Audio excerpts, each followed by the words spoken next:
وقد قال الله تبارك وتعالى في القرآن المجيد والفرقان الحميد: أعوذ بالله من الشيطان الرجيم، بسم الله الرحمن الرحيم.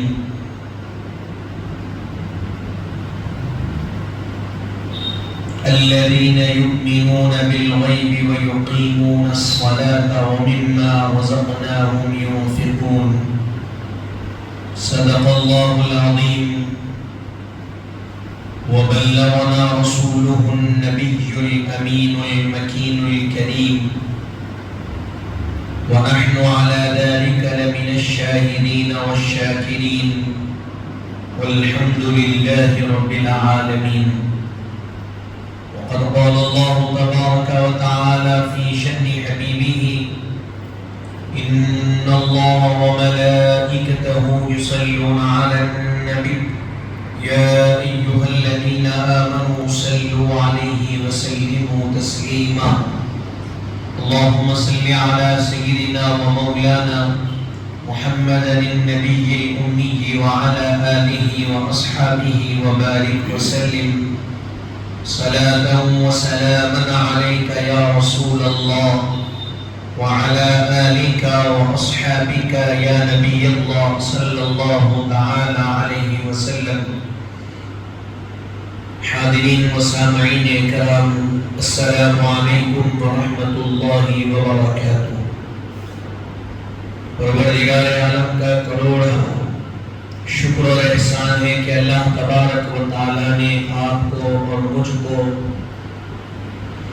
آقا نامدار، مدینے کے تاجدار، دو عالم کے مالک و مختار، وجہ تخلیق کون و مکان حضور سیدنا محمد مصطفیٰ احمد مجتبیٰ صلی اللہ علیہ وآلہ وسلم کی امت بابرکت میں پیدا فرمایا ہے.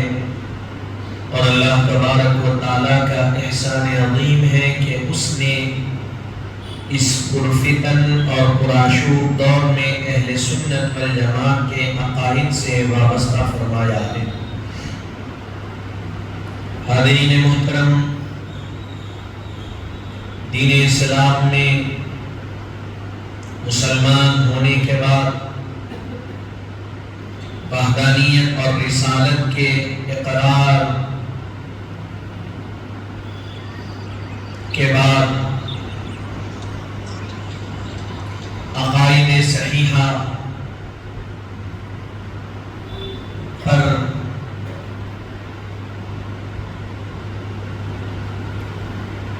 جم جانے کے بعد اہل سنت والجماعت کے پاس سب سے اہمیت والی چیز فرائض میں سے، عبادات میں سے کوئی ہے تو وہ چیز ہے نماز. سب سے پہلی شرط یہ ہے کہ وحدانیت اور رسالت کا اقرار ہو. اللہ کی وحدانیت کو مانے، رسول کی رسالت کو مانے. پہلی شرط یہ ہے مسلمان ہوا. مسلمان کیسے ہوتا ہے؟ کیا کہا گیا؟ قولوا لا الہ الا اللہ واشہد ان محمدا عبدہ ورسولہ. مسلمان ہو گیا. اس کے بعد اسلام لانے کے بعد اب عقیدہ کیا ہے تو بتلایا گیا ایمان مجمل اور ایمان مفصل.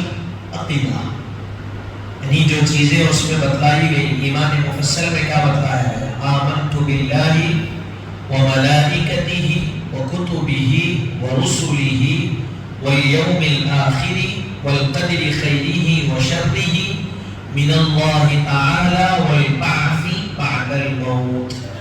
یہ عقیدہ کیا ہے؟ اہل سنت والجماعت کا عقیدہ، بلکہ پوروں کا عقیدہ ہے. کوئی اگر اس عقیدے میں سے کوئی مسلمان کلمہ پڑھنے کے بعد، توحید و رسالت کے اقرار کے بعد اس عقیدے میں سے کوئی بھی چیز اگر چھوڑ رہا ہے تو پھر وہ مسلمان باقی نہیں.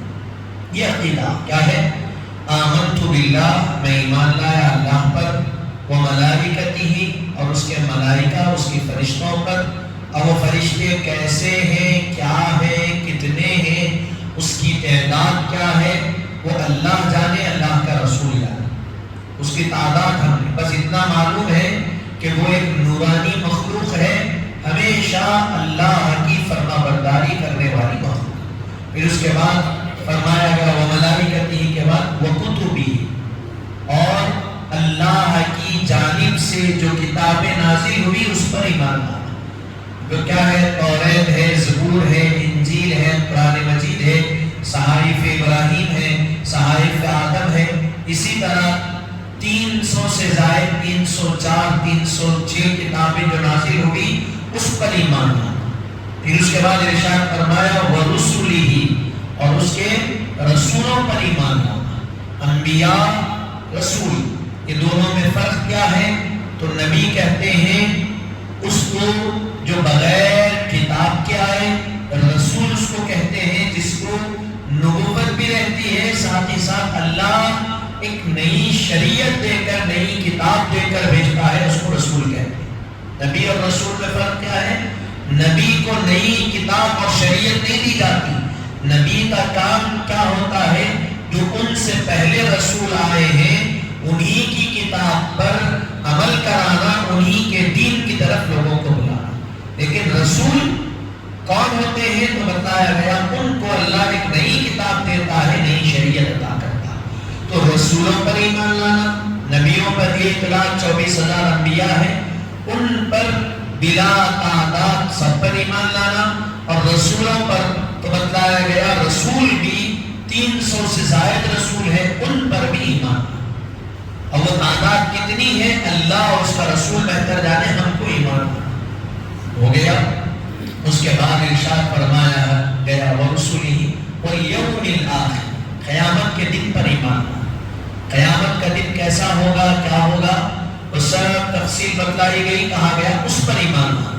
پھر اس کے بعد ارشاد فرمایا وَالْقَدْرِ خَيْرِهِ، تقدیر پر ایمان لانا کہ خیر، خیرہ و شرہ، جو کچھ خیر ہے وہ اللہ کی طرف سے ہے، اور جو کچھ شر ہے وہ بھی اللہ کی طرف سے، یعنی اپنی زندگی میں کوئی چیز اچھی ہو تو وہ بھی اللہ کی طرف سے، اور جو کوئی ایسی چیز ہے جو اچھی نہیں ہوئی وہ بھی اللہ کی طرف سے۔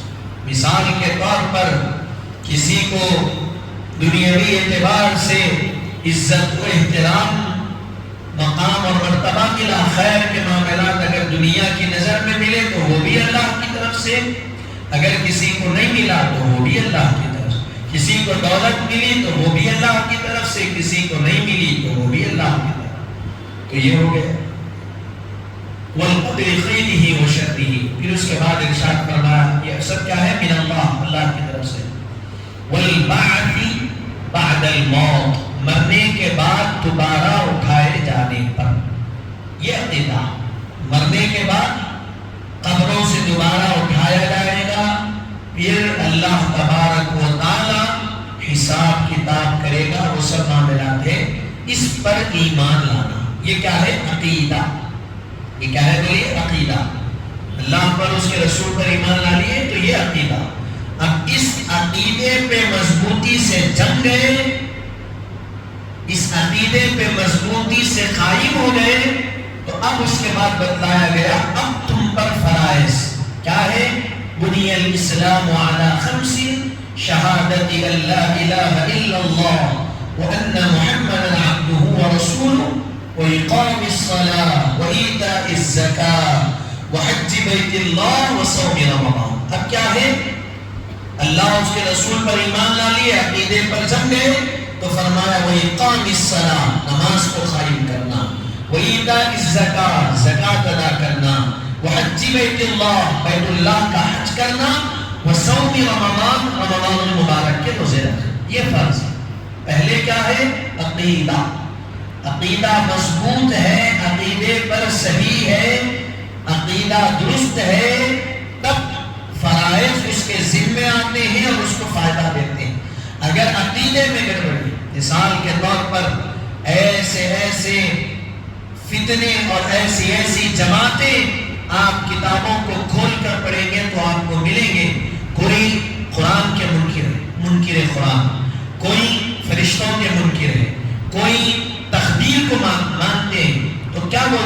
غلطی ہو گئی تو بھئی اللہ کی طرف سے تھا، میں غلطی نہیں کرا، اللہ کرایا تو میں کر لیا.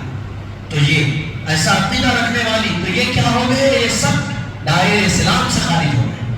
کوئی ہے رسول کو مانتے ہیں لیکن ان کی ذات میں نقص اور عیب نکالنے کی کوشش کرتے ہیں، کچھ کمی پیدا کرنے کی کوشش کرتے ہیں. کہا گیا عقیدہ درست ہوا ان کا؟ نہیں. تو ایسی عالم کی جب ابتدا کرتا ہے بچہ تو اس کو پڑھایا جاتا ہے کہ ایسی جماعتیں ہیں، کوئی حدیث کا منکر ہے، کوئی قرآن کا منکر ہے، کوئی فرشتوں کا منکر ہے، کوئی تو فرمایا گیا رسول کی ذات کا منکر ہے. تو کسی نے فرشتوں کو خدا کا بیٹا کہا، تو کوئی تقدیر کا منکر ہے، تو کوئی بتلایا گیا کہ مرنے کے بعد دوبارہ اٹھائے جانے کا منکر ہے، کوئی حساب و کتاب کا منکر ہے، کوئی نیکیوں کو تولنے ناپ تولنے کا جو الکیل والمیزان کہا گیا اس کا منکر ہے. تو بتلایا گیا اگر ان میں سے کسی کا کوئی منکر ہے پھر اس کے بعد نمازیں پڑھ رہا ہے، زکوٰۃ دے رہا ہے، روزہ رکھ رہا ہے، حج کر رہا ہے، تو بتلایا گیا نہ اس کی نمازیں قبول ہونے والی ہے، نہ اس کے روزے قبول ہونے والے ہیں، نہ اس کا حج قبول ہونے والا ہے، نہ اس کی زکوٰۃ قابل قبول. کیوں؟ اس لیے کہ وہ عقیدہ اس کا درست نہیں. اولاً شرط یہ ہے کہ عقیدے کو درست کیا جائے. اللہ پر ایمان، اس کے فرشتوں پر ایمان، اس کی کتابوں پر ایمان، اس کے رسولوں پر ایمان، پھر قیامت کے دن پر ایمان، پھر خیر اور شر یعنی تقدیر پر ایمان، خیر اور شر پر ایمان، پھر مرنے کے بعد اٹھائے جانے پر ایمان. اس کی درستگی کے ساتھ صحیح طور پر اس کو مان لے، پھر اس کے بعد فرائض اس کے ذمہ رکھ دیے گئے کہ اب تم فرائض کی طرف آؤ. تو حاضرین محترم، یہاں کا سمجھ میں آیا عقیدہ سب سے پہلے اول شے کیا ہے؟ عقیدہ. عقیدہ درست ہو، عقیدہ درست ہو گیا تو اب نمازوں کی طرف بلایا گیا. عقیدہ درست ہو گیا اور نماز ہے تو وہ ایسی مثال ہے جیسے سونے پہ سہاگا کہا جاتا. وہ ایسی مثال ہے کہ عقیدہ درست ہو گیا تو عقیدے کے درست ہونے کی وجہ سے آپ ایمان والے بن گئے. اب نمازیں پڑھے تو اللہ تعالیٰ آپ کے درجات کو بلند کرنے والا. عقیدہ درست ہو گیا اب زکوٰۃ تو اللہ آپ کی زکوٰۃ کو قبول کرنے والا. عقیدہ درست ہو گیا اب حج کرو، اللہ تعالیٰ آپ کے حج کو قبول کرنے والا ہے، آپ کے روزوں کو قبول کرنے والا. یہ ذہن میں رکھنا. عقیدہ، کتابوں پر ایمان ہونا، رسولوں پر ایمان. اور رسولوں پر کیسا ایمان؟ اللہ نے رسولوں کو جس شان اور عظمت کے ساتھ بھیجا اور ان کی جو عظمتیں، جو رفعتیں، جو مقام ان کو عطا فرمایا، اس سب کو ماننا یہ عقیدہ. کتاب کو ماننا، قرآن کو ماننا، توریت، زبور، انجیل سب کو مانیں گے، لیکن عمل قرآن مجید، قرآن کو مانیں گے، عمل قرآن کا. سارے انبیاء پر ایمان لائیں گے کہ سب نبی برحق ہیں، اللہ کے نبی ہیں، ہادی ہے، مہدی ہے، ہدایت دینے کے لیے آئے. سب کو مانیں گے، لیکن شریعت پر کس کی عمل ہوگی؟ رسول پاک کی شریعت پر عمل. تو یہ عقیدہ ہو گیا. اب اس کے بعد بتایا گیا نماز قائم کرو. اب فرائض کیا ہے؟ 4 چیزیں. پہلا توحید و رسالت کو چھوڑ دیں، 4 چیزیں. 4 چیزوں میں سے سب سے پہلی چیز ہے نماز. نماز کو قائم کرو. اب حاضرین محترم، قرآن مجید میں اللہ تبارک و تعالیٰ نے نماز کی اہمیت جا بجا بیان فرمائی. احادیث شریفہ میں رسول پاک نے کئی روایتوں میں نماز کی فضیلت کو بیان فرمایا. پہلے پارے کی ابتدائی آیتوں کو سورہ بقرہ کی 30ویں آیت آپ پڑھیے. پہلی آیت الف لام میم ذالک الکتاب لا ریب فیہ ھدی للمتقین. اب یہاں بتایا الذین یؤمنون بالغیب وَيُقِيمُونَ الصَّلَاةَ. کون ہے ایمان والے؟ جو غیب پر ایمان رکھتے ہیں اور نماز قائم کرتے ہیں. کون ہے ایمان والے؟ جو غیب پر.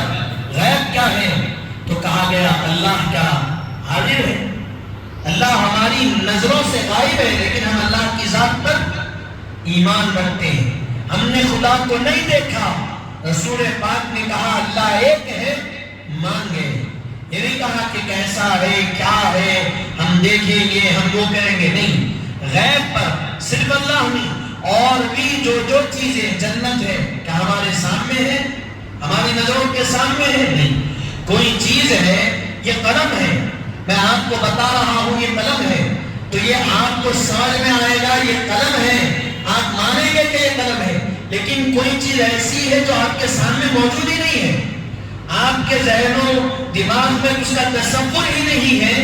کہا گیا کہ وہ جنت ہے، تو آپ اور ہم کیا کریں؟ نہیں پوچھیں کہ وہ کیسی ہے، اس کی وہ کتنی لمبی ہے، کتنی چوڑی ہے، اس میں نعمتیں ہیں تو کیسے ہیں، کیا ہے. نہیں، کہا گیا مان لی.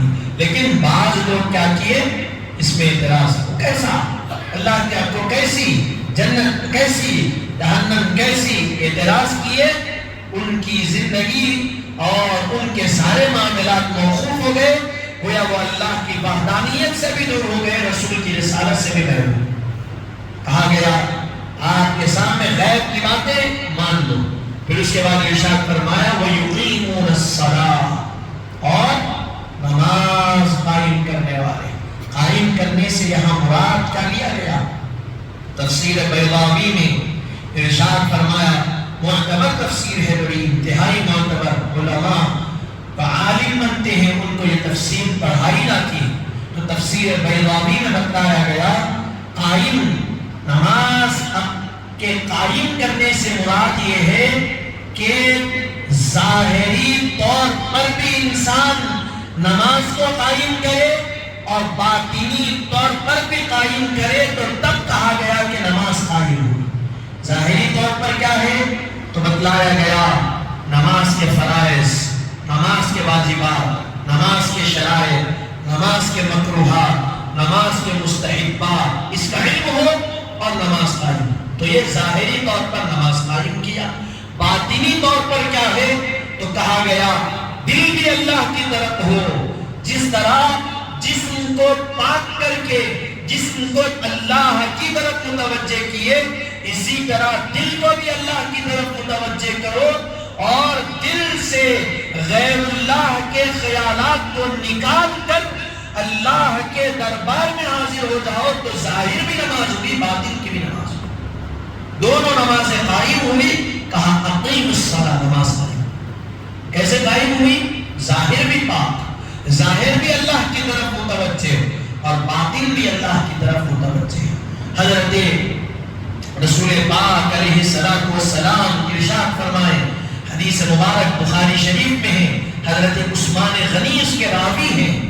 رسول پاک علیہ السلام نے ارشاد فرمایا کہ میں جس طرح وضو کرتا ہوں اس طرح اگر کوئی وضو کرے، اور جس طرح میں نماز پڑھتا ہوں اس طرح کوئی نماز پڑھے، یعنی نماز میں کوئی اور خیال نہ آئے، تو اس کے گزشتہ صرف 2 رکعت پڑھے. کہا اس کے گزشتہ تمام گناہوں کو اللہ معاف فرما دیتا. کیا فرمایا؟ کس سے؟ حضرت عثمان غنی سے ذوالنورین سے فرما رہے ہیں کہ جس طرح میں وضو کرتا ہوں اس طرح وضو کیا جائے، جس طرح میں نماز پڑھتا ہوں اس طرح صرف 2 رکعت نماز پڑھی جائے. دل میں کوئی اور خیال نہ آئے دنیا کا، صرف اللہ کی طرف متوجہ ہو، صرف 2 رکعت نماز پڑھی. ارشاد فرمایا وہ 2 رکعت نماز کی طرف سے اس کے عوض اللہ تعالی گزشتہ تمام گناہوں کو معاف فرما دیتا. حضرین محترم، یہ 18واں پارہ اٹھا کر پڑھیے. قد افلح المؤمنون. کیا فرمایا؟ بے شک وہ لوگ کامیاب ہیں. کیا فرمایا؟ الذین هم فی صلاتهم خاشعون. کون کامیاب ہیں؟ وہ لوگ کامیاب ہیں جو خشوع اور خضوع کے ساتھ نماز کو قائم کی. کامیاب کون ہیں؟ وہ مومنین کامیاب ہیں جو خشوع اور خضوع کے ساتھ نماز کو قائم کرتے ہیں. الذین، پھر اس کے بعد اولئک هم الوارثون الذین یرثون الفردوس هم فیہا خالدون. ارشاد کرنا وہی لوگ وارث ہیں. کس کے وارث ہیں؟ جنت فردوس کے وارث ہیں اور ہمیشہ اسی میں رہنے والے۔ کون لوگ ہیں وہ؟ نماز کو قائم کرنے والے، نماز پر استقامت و مداومت کرنے والے۔ یہ وہ لوگ ہیں جن کو اللہ نے کامیاب لوگ قرار دیا، کامیاب لوگ کہہ کر اللہ نے جن کو مخاطب کیا۔ قد افلح المؤمنون، بے شک وہ لوگ کامیاب ہیں، الذین هم فی صلاتهم خاشعون، جو خشوع اور خضوع کے ساتھ نماز کو قائم کرتے ہیں۔ اب اسی آیتوں میں آگے اللہ ارشاد فرما رہا ہے الذین یرثون الفردوس هم فیها خالدون، اولئک هم الوارثون، یہی لوگ وارث ہیں۔ کس کے وارث ہیں؟ جنت فردوس ان کی میراث ہے اور یہ اس میں ہمیشہ ہمیشہ رہنے والے۔ تو اب آپ ذہن میں یہ رکھیے، اللہ جہاں خوشخبری بیان کر رہا کہ جو نماز کو قائم کر لیا وہ کامیاب ہو گیا، تو کہاں کامیاب ہوا؟ دنیا میں بھی کامیاب ہوا، قبر میں بھی کامیاب ہوا اور حشر میں بھی وہ کامیاب۔ جو نماز کو قائم کر لیا اس کی دنیا بھی کامیاب ہے، اس کی قبر بھی کامیاب ہے اور اس کی حشر بھی کامیاب۔ اللہ تعالیٰ اس کو کہاں کا وارث بنا رہا؟ اس کو جنت کا وارث بنا رہا۔ حاضرین محترم، اگر کسی کے باپ دادا آبا و اجداد کی طرف سے وراثت آ جائے تو دنیا کی نظر میں وہ مالا مال ہو جاتا ہے، دولت مند ہو جاتا ہے، تو آپ سوچئے اللہ تعالیٰ ان مومنین کو جنت کا وارث بنا رہا ہے تو وہ سوچئے کہ وہ کتنا اپنے آپ کو فائدے میں لے جا رہا ہے جو نمازوں کو پابندی سے ادا کر رہا ہے۔ اور یہ بھی ذہن میں رکھیے، نماز کو پابندی سے ادا کرے تو جنت میراث بن رہی ہے، اور اگر تاریک نماز ہو گئے تو یہ بھی خیال رکھیے کہ جنت کے عوض اللہ نے کیا بنائی، وہ آپ کی وراثت بنے گی، یعنی جہنم جو تیار کی گئی وہ آپ کا ٹھکانہ بن جائے گا۔ تو حاضرین محترم، نماز اس کے قرآن میں بے پناہ فضیلتیں اور بتائی، اس کی عظمتیں بیان کی گئی۔ حبیب پاک صاحب الاولاد صلی اللہ علیہ وسلم نے اس کی فضیلتوں کو بیان فرمایا اور ارشاد فرمایا۔ حضرت عثمان غنی کی حدیث مبارکہ آپ نے سنی، مسلم شریف کی حدیث مبارکہ، حضور پاک علیہ السلام نے حدیث شریف کو بیان فرمایا کہ جو شخص میں جس طرح وضو کرتا ہوں وضو کرے، میں جس طرح نماز پڑھتا ہوں نماز پڑھے، اور ظاہر و باطن دونوں کے ساتھ اللہ کی طرف متوجہ ہو، اللہ کی طرف پھر جائے، تو فرمایا گیا کہ وہ دنیا سے جائے گا تو ایمان کی حالت میں جائے گا۔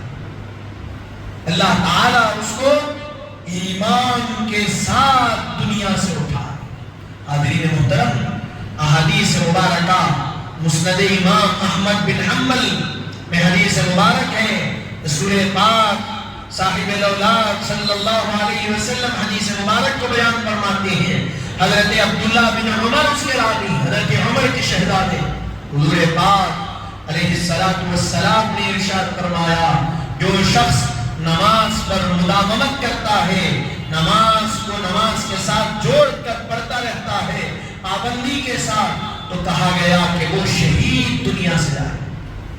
حضور نے فضیلتیں بیان فرمائی، صرف یہ تو نماز ہے، آقا کریم علیہ السلام نے وضو کی فضیلت میں بیان فرمایا جو وضو پر مداومت کرتا ہے تو وہ شہید دنیا سے جاتا ہے۔ جو وضو کرتے ہیں نماز کے لیے، پاکی حاصل کرنے کے لیے، ارشاد فرمایا کہ اس وضو پر کوئی مداومت کرتا ہے، ہمیشہ قائم رہتا ہے، پابندی کے ساتھ وضو کرتا ہے، تو کہا کہ وہ شہید دنیا سے جائے۔ حاضرین محترم، حضور پاک علیہ السلام صحابہ کے درمیان ارشاد فرمایا میں قیامت کے دن اپنی امت کو پہچان جاؤں گا۔ صحابہ پوچھے یا رسول اللہ کیسے پہچانیں گے؟ حضرت آدم کی امت ہوگی، حضرت ابراہیم کی امت ہوگی، حضرت اسماعیل کی امت ہوگی، 1,24,000 کم و بیش انبیاء بھی ہوں گے، ان کی امتیں بھی ہوں گی، بڑی بڑی امتیں. بنی اسرائیل کتنی بڑی امت. حضرت داؤد سے اس کا آغاز ہوا علیہ السلام، تو حضور کے زمانے تک چلی، آج بھی ہے. کیسے پہچانیں گے؟ ارشاد فرمایا ایک پہچان ہو. پوچھا کہ یا رسول اللہ وہ کیا پہچان ہوگی؟ ارشاد فرمایا کہ میرے امتی جو دنیا میں وضو کرتے تھے، قیامت کے دن اللہ ان کے اعضائے وضو میں چمک پیدا کر دے گا، ان کے اعضائے وضو چمکنے لگیں گے. میں دیکھ کر پہچان لوں گا کہ یہ میرا امتی ہے وضو کرنے والا. اللہ اس کے چہرے میں، اس کے ہاتھوں میں، اس کے پیروں میں چمک پیدا کر دیا. حاضرین محترم، یہ فضیلتیں بیان فرمائی. تو بہرحال ہم نماز کی فضیلتیں سماعت کر رہے ہیں. نماز بندے کو اللہ سے جوڑنے والی عبادت. اس کے بارے میں ارشاد فرمایا جب نماز، حالت نماز میں بندہ سجدے کی حالت میں جاتا ہے تو ارشاد فرمایا اللہ کے اتنا قریب وہ ہو جاتا ہے کہ اس کے اور اللہ کے درمیان ایک بھی پردہ باقی نہیں رہتا. یہ ہے نماز، یہ ہے نماز. 5 وقت دن میں مؤذن مسجد میں ٹھہر کر ندا دیتا ہے حی علی الصلاۃ، حی علی الفلاح، کامیابی کی طرف آؤ. حی علی الصلاۃ، نماز کی طرف آؤ. حی علی الفلاح، کامیابی کی طرف آؤ. کیوں ندا دی جاتی ہے؟ اس لیے کہ ہم جس کامیابی کے لیے در بدر پھرتے ہیں، ہم جس کامیابی کے لیے اوروں کی چوکٹوں پہ جا کر ہاتھ کو پھیلاتے ہیں، 5 وقت دن میں ندا دی جا رہی ہے. کامیابی چاہتے ہو، چاہے دنیا کی کامیابی ہو یا آخرت کی کامیابی ہو، اللہ نے اس کامیابی کو نماز میں رکھا. دنیا کی کامیابی کے لیے اوروں کے سامنے ہاتھ پھیلا رہے ہو، اوروں کے سامنے ہاتھ پھیلانے سے بہتر ہے آؤ پروردگار کے عالم کے، پروردگار عالم کے سامنے ہاتھ پھیلاؤ. وہ تمہاری دنیا کو بھی کامیاب کرے گا، آخرت کو بھی کامیاب کرے گا. حاضرین محترم، آج ہمارا مسئلہ کیا ہے؟ آج ہم اسباب اور وسائل کے ہم محتاج ہیں. ہماری نظر کس پر ہے؟ ہم اسباب کی طرف دیکھتے ہیں کہ کوئی سبب ہم کو مل جائے دولت کے حاصل کرنے کا، کوئی طریقہ ہم کو مل جائے مقام پانے کا. لیکن ہمارے جو اکابرین گزرے وہ کبھی اسباب کی طرف نظر نہیں رکھے، وسائل کی طرف نظر نہیں رکھے. مسبب الاسباب پروردگار کی طرف ان کی نظریں ہوتی. وہ عمل کرتے تھے تو اسباب کے لیے نہیں کرتے، مسبب الاسباب کے لیے کرتے. اور اس مسبب الاسباب کے لیے کیا ہوا عمل خود ان کے لیے اسباب کو پیدا کرتا چلا جاتا. ان کے لیے خود اسباب ہموار ہوتے چلے جاتے، راہیں بنتے چلے جاتی. تو حاضرین محترم، بتانے کا مقصد یہ ہے کہ ہم کو نمازوں کی پابندی کرنا.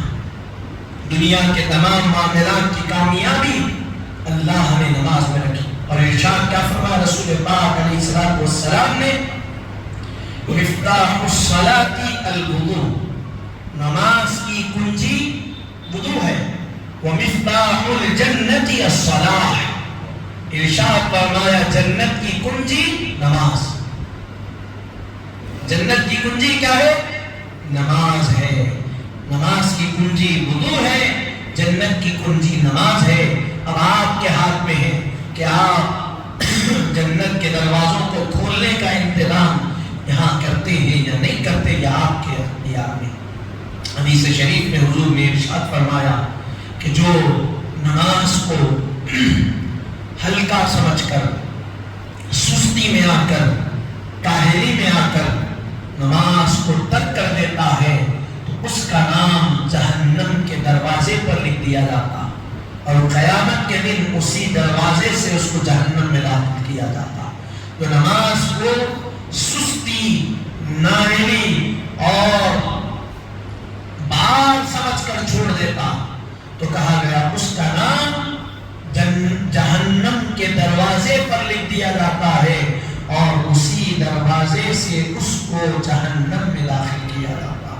تو دو چیزیں آپ کے سامنے، ایک حدیث شریف ہے کہ جنت کی کنجی نماز، اور ایک ہے کہ نماز کے چھوڑنے سے جہنم کے دروازے پر نام لکھ دیا جاتا ہے۔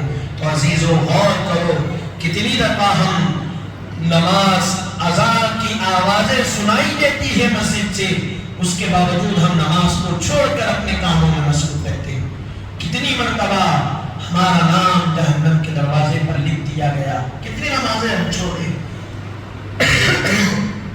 غور کریے آپ، سوچیے آپ، کتنی مرتبہ ہم نمازوں کے تاریک ہو گئے ہیں۔ ہم کو جواب دینا ہے اللہ کے پاس، حساب ہوگا، پوچھا جائے گا کیوں نمازیں چھوڑے۔ نیند تم کو عزیز تھی یا نماز عزیز تھی، پوچھا جائے گا۔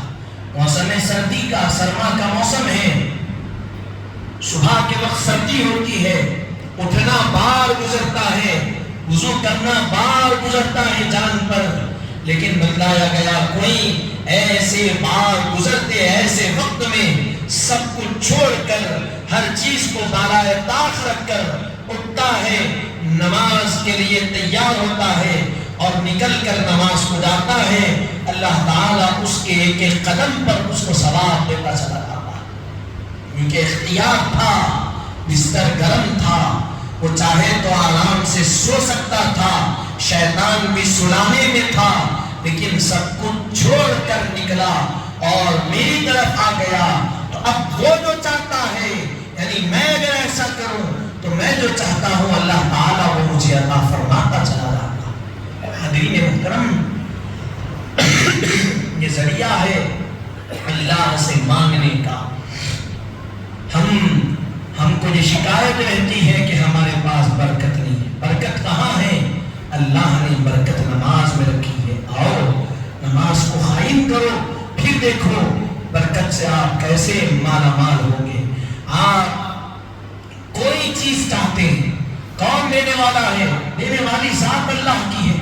جب اس سے ہم جڑ گئے، دن میں 5 مرتبہ ہم اس کے سامنے اپنے سر کو جھکا دیے، دن میں 5 مرتبہ ہم اللہ کے آگے اپنے آپ کو مٹا دیے اور یہ نیت و ارادہ کر کے ٹھہر گئے، مولا میں رکوع کر رہا ہوں تیرے لیے، میں سجدہ کر رہا ہوں تیرے لیے، میں قرآن پڑھ رہا ہوں تیرے لیے، میں تسبیح بیان کر رہا ہوں تیرے لیے۔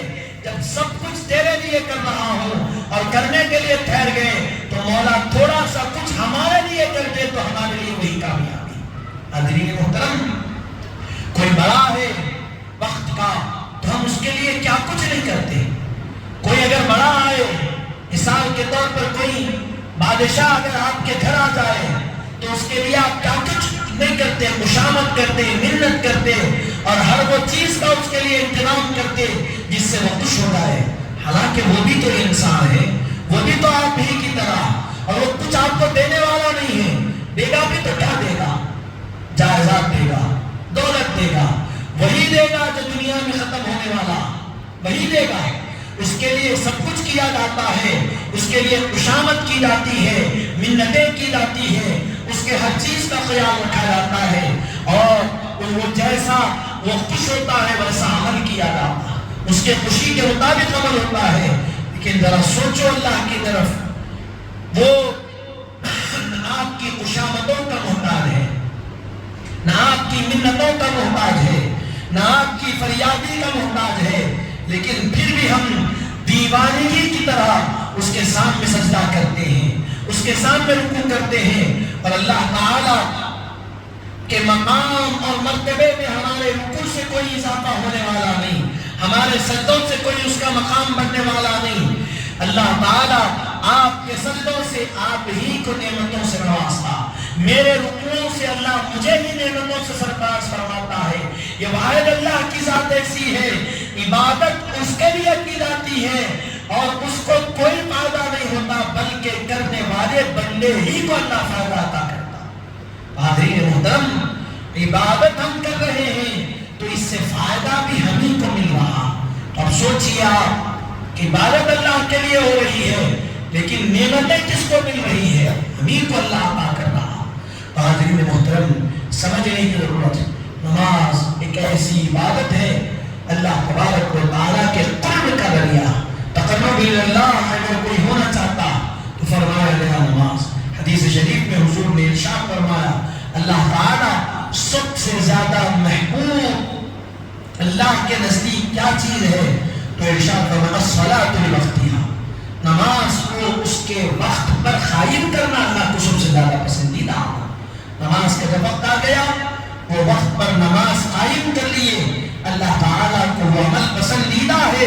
ایک اور حدیث مبارک میں آقا کریم ارشاد فرماتے ہیں جو بندہ نماز کو اس کے وقت پر، فرض نماز کو اس کے وقت پر ادا کرتا ہے، اللہ تعالیٰ اس بندے کو محبوب بنا لیتا، اس بندے کو اپنا محبوب بنا لیتا۔ تو حضرین محترم، اللہ کی محبت کا ذریعہ بھی نماز۔ کیا معلوم ہے اس حدیث مبارک سے؟ اللہ کی محبت حاصل کرنا چاہتے تو اس کا ذریعہ بھی بتلایا گیا نماز۔ نماز کو اس کے وقت پر قائم کرو، آپ محبت کرنا اور ہے اللہ خود آپ کو محبوب بنانا اور آپ محبت کرنا اور ہے اللہ محبت کرنا اور۔ نماز اس کے وقت پر قائم کرو، اللہ آپ سے، مجھ سے محبت کرنے والا ہے، محبت کرنے لگ جائے گا۔ حاضرین محترم، یہ فضیلتیں، یہ عظمتیں نماز کی آقا کریم علیہ السلام نے بیان فرمائی۔ پھر اس کے بعد ارشاد فرمایا کفر اور ایمان کے درمیان فرق پیدا کرنے والی چیز کیا ہے؟ نماز۔ چہرے کو دیکھ کر تو کوئی نہیں بول سکتا کہ مسلمان ہے کافر، آج کل تو وہ پہلے محسوس ہو جاتا تھا، چہرے کی نورانیت بتا دیتی تھی، جسم کا انداز، بول چال بتا دیتا تھا کہ کون مسلمان ہے، کس کا تعلق کس مذہب سے ہے۔ لیکن آج مشکل ہو رہی ہے۔ اب آپ بازاروں میں چلے جائیے، نوجوانوں کو دیکھیے، پرکھنے میں، محسوس کرنے میں دشواری ہو رہی ہے کہ کون مسلمان ہے اور کون غیر مسلم۔ ارشاد فرمایا یہ افسوس کی بات ہے ہمارے لیے، کیوں مشکل ہو رہی ہے؟ اس لیے کہ ہم ان کی مشابہت اس طرح اختیار کر لیے۔ لیکن میرا عنوان یہ نہیں ہے، بات نکلی تو عرض کر رہا ہوں ان کی مشابہت اس طرح اختیار کر لیے ہم میں ان میں کچھ فرق باقی نہیں رہا۔ یہ ہمارے لیے افسوس کی بات۔ ارشاد فرمایا فرق کیا ہے ایمان اور کفر کے درمیان؟ نماز۔ اور اگر کوئی، یہ فرمایا گیا فرض عبادت کا منکر ہو جاتا ہے، کوئی اگر فرض عبادت کو چھوڑتا ہے تو عذاب الہی کا شدید مستحق ہے، چھوڑ رہا ہے۔ لیکن کوئی منکر ہو گیا،